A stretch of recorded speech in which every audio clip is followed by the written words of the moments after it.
mana ya, agak alergi gitu Agak. ya. Ini masuk ke kelenteng tiba-tiba Iya. mencium dupa gitu ya. Kemudian ada semua berbau merah dan segala macam. Pertama memang agak agak apa namanya grogi ya. Tapi sebelumnya memang sudah kita berikan informasi dulu. Semua yang berhubungan dengan tradisi Tionghoa termasuk agama Konghucu. Ketika mereka masuk studi langsung ke tempat-tempat ibadah, kelenteng atau wihara yang di situ ada tempat ibadah umat Konghucu, akhirnya mereka pun terbuka wawasannya, luas pandangannya, dan semakin tinggi tingkat kesepahamannya antara kita yang dengan umat Konghucu. Oh ya, ini Bapak katanya ada menulis sebuah buku. Kalau boleh ditunjukkan kepada pemirsa kita. Oh ya, ya kebetulan ini salah satu buku yang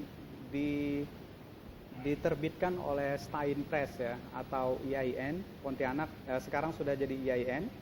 Nah, ini adalah salah satu buku yang menurut kami layak dan pantas untuk dibaca oleh umat Konghucu di Kalimantan Barat, termasuk para akademisi, mahasiswa, atau siapa saja yang ingin mengkaji atau memahami lebih dalam seperti apa agama Konghucu itu.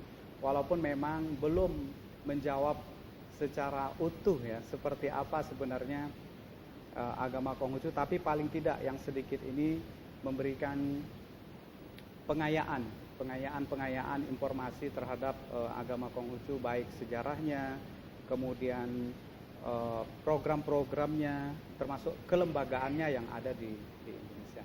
Tapi saya nggak promosi ya. Oh iya. Ini hanya sekedar memberikan informasi Iya. saja. Kalau bisa tahu isi inti dari materi di dalam? Ya, buku ini sebenarnya saya tujukan ke mahasiswa saya di IAIN Stein Pontianak. Memang buku ini pertama bercerita tentang sejarah agama Konghucu, baik di dunia ataupun di Indonesia. Kemudian sejarah kelembagaan agama Konghucu, terutama Matakin yang berevolusi ya dari tahun 1901 kalau nggak salah sampai 1955 yang akhirnya menjadi nama Matakin.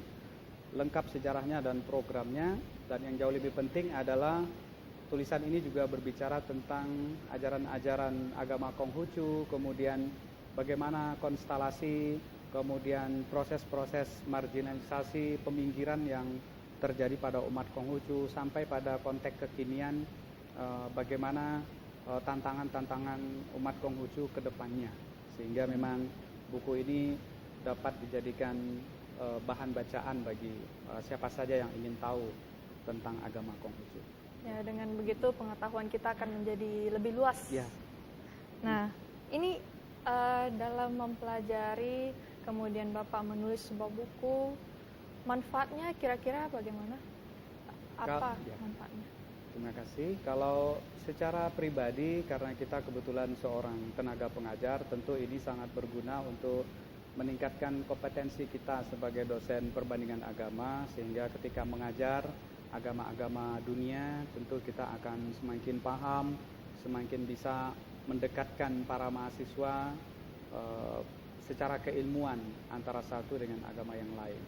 Secara sosiologis, secara antropologis, sosial kebudayaan, tentu ini juga kita harapkan bisa menjadi perekat bagi konteks keberagamaan dari segala perbedaan yang ada di lingkungan kita. Karena memang Kalimantan Barat ini sangat heterogen, sangat beragam, sehingga upaya-upaya untuk menyatukan, mendekatkan pemahaman dari beberapa tradisi termasuk agama yang berbeda ini sangat dibutuhkan. Sehingga tidak ada prasangka, tidak ada kesalahpahaman, apalagi salah menyalahkan antara satu tradisi atau satu agama kepada agama yang lain, Mbak Yesi.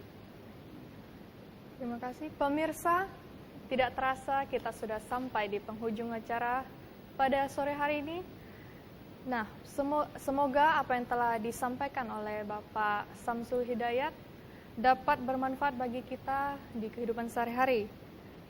Sebelum mengundur diri, saya Jessica Cukarestu bersama kerabat kerja TVRI Kalbar mengucapkan terima kasih atas perhatian dan kerjasamanya. Sampai jumpa lagi di Mimbar Konghucu yang berikutnya.